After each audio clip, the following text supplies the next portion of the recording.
Guys, this is Cody Jones with Jangus Genetics LLC, and if you've watched any of my videos, you know that I do not recommend that you get out there and tag your calves. Most people, it's not a good idea. It's not safe for you.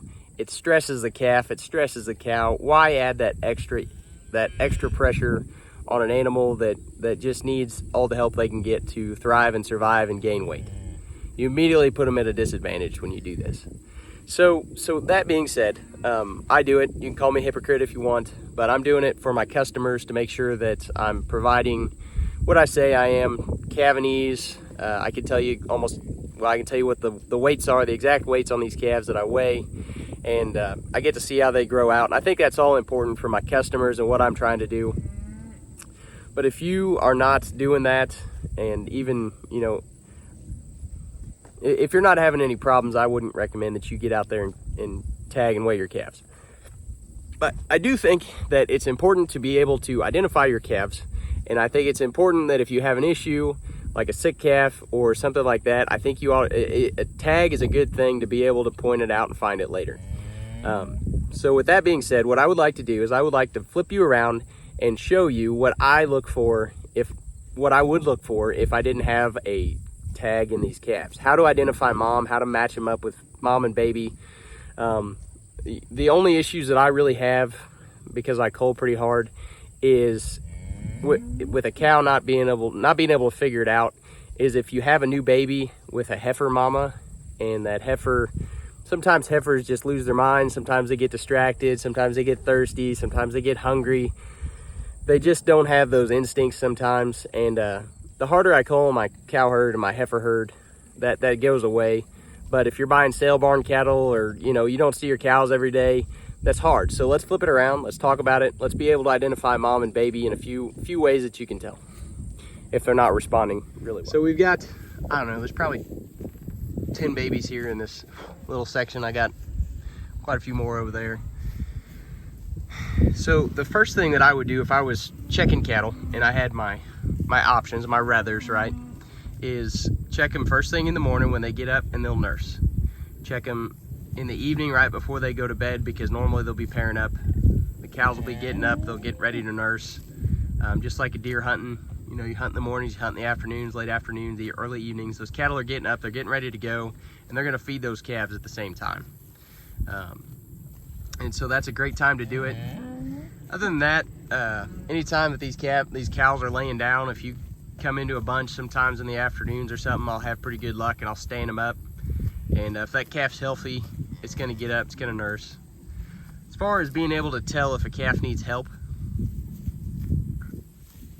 this isn't a birthing video, so we'll say that these calves are a few days old or a few weeks old or whatever.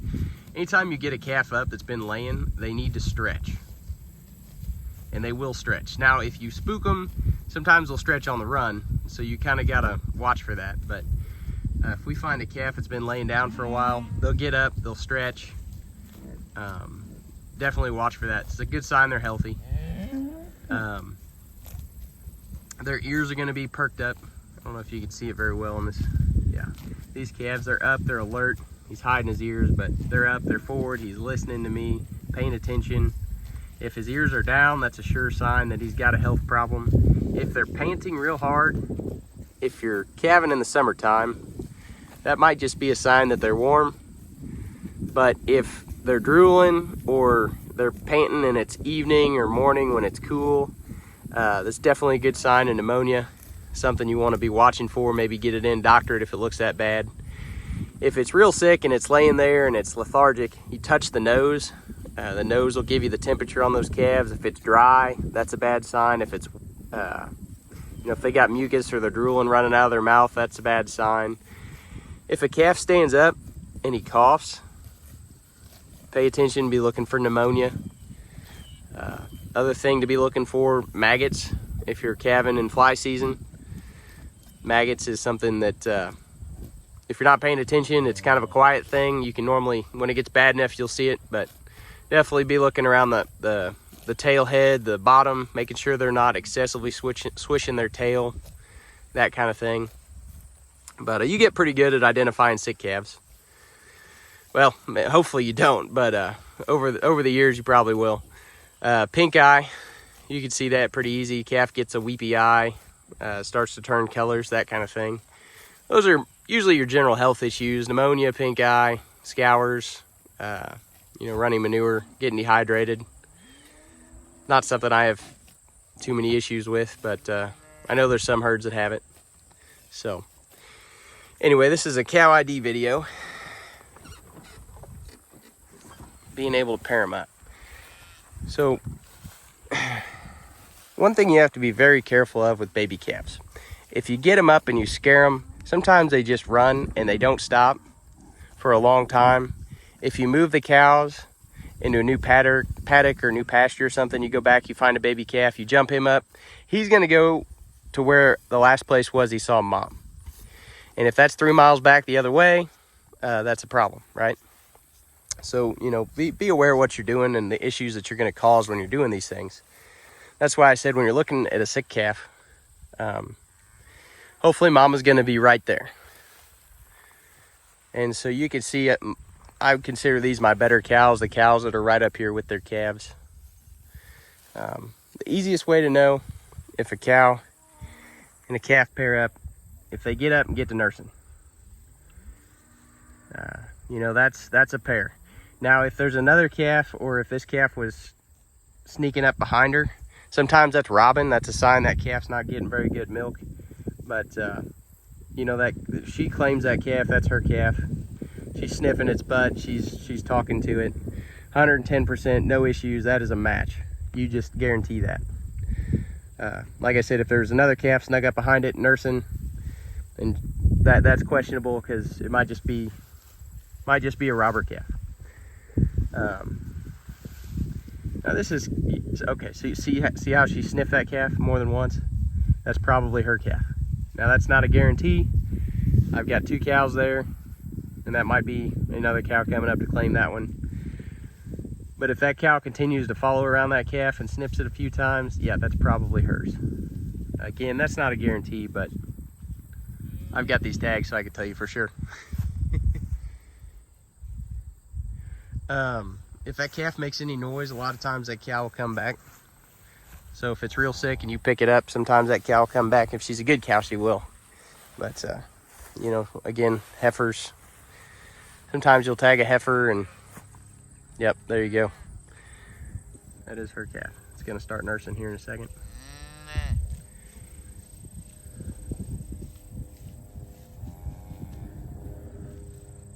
I'm getting these cows up and getting them moving, so that milk starts flowing, the calves get up, go check them out.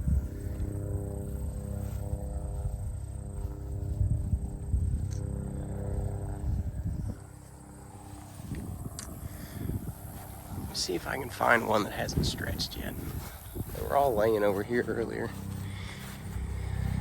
So with a brand new baby, if they're laying down by themselves up to 2 weeks old, that's probably not an issue. A bigger calf that's a month or 2 old laying down by himself way off over in a corner, that could be a sign of stress or sickness. But on these young calves, that's probably not the case. Let's see if he'll stretch for us. You can see he's panting, but laying down by himself. Got a few flies on him. But see how his ears are up and he's alert. He doesn't sound stressed. He's listening to me. He's not really freaked out. That's a healthy calf. Now, if he gets up and he coughs, that's a different story. So we want to pay attention there. But let's see if we can get him to stretch.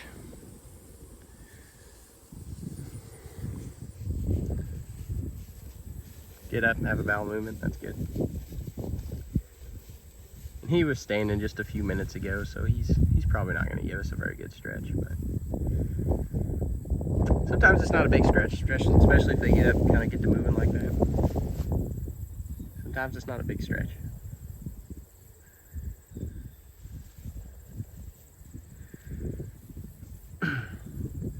If you have an issue where you moved them or something and that cow's kind of confused and doesn't know where her calf's at, or you want them to pair up faster than they want to, best thing, if you have the time, the best thing you can do is just leave them alone.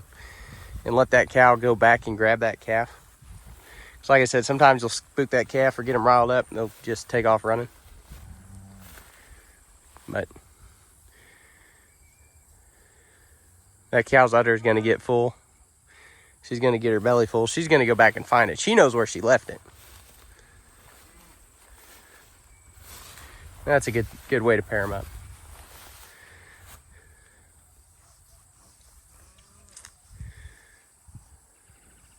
But normally, you see a cow and a calf off by themselves like that, that's definitely hers. No question about it. Cow and calf talking back and forth a couple times. That'll be hers probably.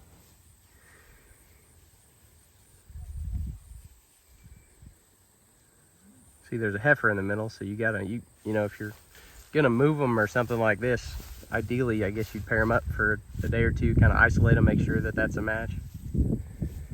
But once you see them nursing, that's a go-to.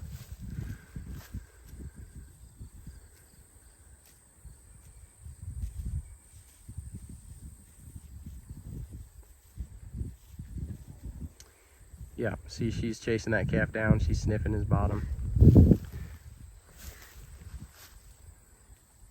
They're gonna pair up here in a minute. That calf will go to nursing. Yep. Now he did go to the back and start nursing at the back, but she's not walking away. She's not stressed about it. It's the only calf there getting a drink. So that's more than likely hers. And if you had a question about that, you know, just go up there and move that calf around to the side. If she lets him latch on there, you know that the calf's not robbing. That's hers. But I'm confident that one's hers. So anyway, I hope this video helps. If you're wanting to wean calves and check and make sure that you're pairing them up, my favorite way that I've ever seen it done, you know, if you're gonna vaccinate, you're tagging the calves. They're 3 or 4 months old. If you're banding, yep, there you go, paired. You're banding, whatever you're doing. My favorite way to match up calves with their mothers for identification purposes, culling purposes, whatever it is pull those calves, sort them off in a pen by themselves like you were going to wean them, and then leave them for, depending on the age, these little calves, 4 or 5 hours. Like I said, you want to get them paired up. So if you pull them off in the morning, go out there just before dark, let them back out, write down the tag numbers. If you've got calves over 3 to 5 months, keep them apart overnight, but at least 12 hours is what I would say. And if you don't get 100% mothering, then do it again. As you're giving your second round of shots, if you're giving shots, do it a week later, a few days later, and then go ahead and pull them off and wean them. That's what I've seen done. It's pretty effective, especially since you've already got them tagged. If you do it twice and you've already got them tagged, and you're watching your cows, that's not an issue. You can just go out there. If you didn't get one matched up, just say, yep, that one, they'll be nursing the next morning, the next evening. You get out there, you watch them for a while, or next week or whatever, and you'll be able to pair them up pretty easy that way. As older calves, sometimes if a cow weans them, they'll still, I've seen cows here, they'll still be running with their daughters. So I've got there's 3 in here, I think 3 generations in here, and they always hang out together. So you've got the mom, and I've weaned the calf. She went to a different herd for a few months, and then she came back. Once this cow had claimed the next calf, it got colostrum, and we were going to make sure it wasn't going to nurse again. But those next 2 generations that we did that to, they still hang around their mom, and that's we're not going to get into an epigenetic discussion, but it is really neat to see those multi-generations, because a lot of times I'll come out there and I'll say, yep, there's the mom of that cow and that cow both. Oh, and then there's another generation, and they're all learning from that old cow. So if you're not keeping at least a few of your old cows, I think that puts you at a disadvantage, because it's really interesting the way those old cows teach.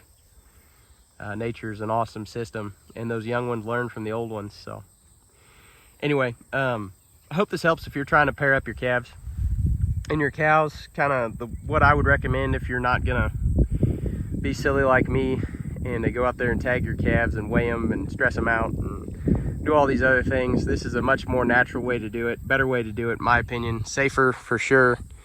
And you still can pair them up when you're going to wean them and cull those open cows, those cows that didn't calve, didn't wean a calf or whatever. And you know, if you have an issue, you go out there, you tag one calf so you can identify it later and say, yeah, this cow's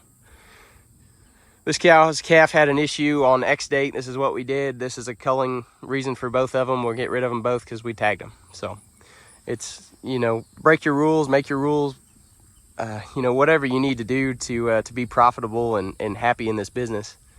But if I wasn't running a registered herd and selling seed stock, this is definitely how I would be doing it. And even now, if I didn't have my phone or had to send somebody else out or going to check one of my dad's herds and I don't have my notes, that's the way I do it. So hope this helps, guys. Thanks.